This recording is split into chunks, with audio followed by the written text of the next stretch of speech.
నమస్తే, welcome to రహస్యవాణి. నుదుటిన బొట్టు పెట్టుకోవడానికి కొంతమంది హిందువులు సిగ్గుపడుతూ ఉంటారు. హిందూ ధర్మంలో తిలకధారణకు అత్యంత ప్రాముఖ్యత ఉంది. బ్రుకుటికి మధ్యలో ధరించే ఈ కుంకుమ వల్ల కొన్ని నాడులు ఉత్తేజితం అవుతాయని శాస్త్ర పరిశోధనలో తేలింది. అలాగే ఎదుటివారు మన ముఖము చూడగానే కనిపించే ఈ బొట్టు వల్ల దృష్టి దోషం కూడా ఉండదని చెబుతారు. నుదుటి యందు సూర్యకిరణాలు సోకరాదు. ఇది ఆరోగ్య సూత్రం. మనలోని జీవాత్మ జ్యోతి స్వరూపుడిగా మధ్యమంలోని ఆజ్ఞాచక్రంలో సుషుప్త దశలో హృదయస్థానంలో అనగా అనాహత చక్రంలో ఉంటాడు. ఈ బొట్టు ధరించడం వలన మనిషి భక్తి ముక్తి కలిగి నిజాయితీగా ఉండడానికి ఉపయోగపడుతుంది. అంతేకాదు, నుదుటిపైన బొట్టు ధరించిన వారిని చూస్తే ఎదుటి వారిలోని పవిత్ర భావనను కలుగు చేస్తుంది. గౌరవాన్ని కూడా పొందుతారు. పూర్వకాలంలో కాలములో చతుర్వర్ణాలు వారు అయిన బ్రాహ్మణ, క్షత్రియ, వైశ్య, శూద్రులు వేరువేరు చిహ్నాలు ధరించేవారు.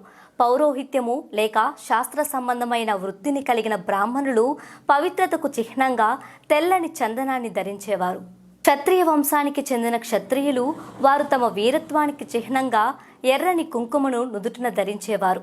వర్తక వ్యాపారాల ద్వారా సంపదను పెంపొందించుకునే వైశ్యులు అభివృద్ధికి చిహ్నంగా పసుపు పచ్చని కేసరిని ధరించేవారు. శూద్ర జాతికి చెందిన వారు నల్లని భస్మాన్ని లేక కస్తూరిని ధరించేవారు. విష్ణు ఉపాసకులు యు ఆకారముగా చందన తిలకాన్ని, శైవ ఉపాసకులు భస్మ త్రిపుడ్డాన్ని, దేవీ భక్తుల ఎర్రని కుంకుమ బొట్టును ధరించేవాళ్ళు. భగవంతునికి సమర్పించిన చందనము, కుంకుమ, భస్మము భగవత్ ప్రసాదముగా భావించి తర్వాత నుదుటిన పెట్టుబడుతుంది. జ్ఞాపక శక్తి మరియు ఆలోచన శక్తికి స్థానమైన కనుబొమ్మల మధ్య ఉన్న ప్రదేశములో తిలకమును పెట్టుకుంటాము. యోగ పరిభాషలో ఈ నుదుటి ప్రదేశాన్ని ఆజ్ఞా చక్రముగా పిలువబడుతుంది. బొట్టు పెట్టుకున్న ప్రతి వ్యక్తి భావన విమలంగా, నిర్మలంగా ఉంటుంది.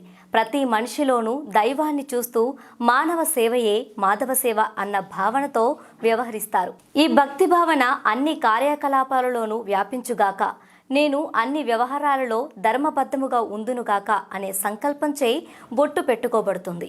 మనము ఈ వాస్తవాలను తాత్కాలికంగా మర్చిపోతున్నాం. కానీ ఇతరులు నుదుటిపై ఉన్న బొట్టును చూడగానే మనకు వెంటనే మన భావం గుర్తుకొస్తుంది. అందుకే ఈ తిలకం ద్వారా మనకు భగవంతుని యొక్క ఆశీర్వాదము, ఆధర్మ భావన నుండి విముక్తి కలిగిస్తూ వ్యతిరేక దుష్ట శక్తుల నుండి రక్షణ కల్పిస్తుంది. మానవ శరీరము మొత్తము ప్రత్యేకించి కనుబొమ్మల మధ్యనున్న సూక్ష్మమైన స్థానమును విద్యుదయస్కాంత తరంగ రూపాలలో శక్తిని ప్రసరింపజేస్తుంది. అందువలననే విచారముగా నున్నప్పుడు వేడి కలిగి తలనొప్పి వస్తుంది. తిలకము లేక బొట్టు మన నుదుటిని చల్లబరిచి వేడి నుండి రక్షణనిస్తుంది. శక్తిని కోల్పోకుండా మనల్ని కాపాడుతుంది. కొన్ని సమయాలలో చందనము లేక భస్మము నుదుట మొత్తము పూయబడుతుంది.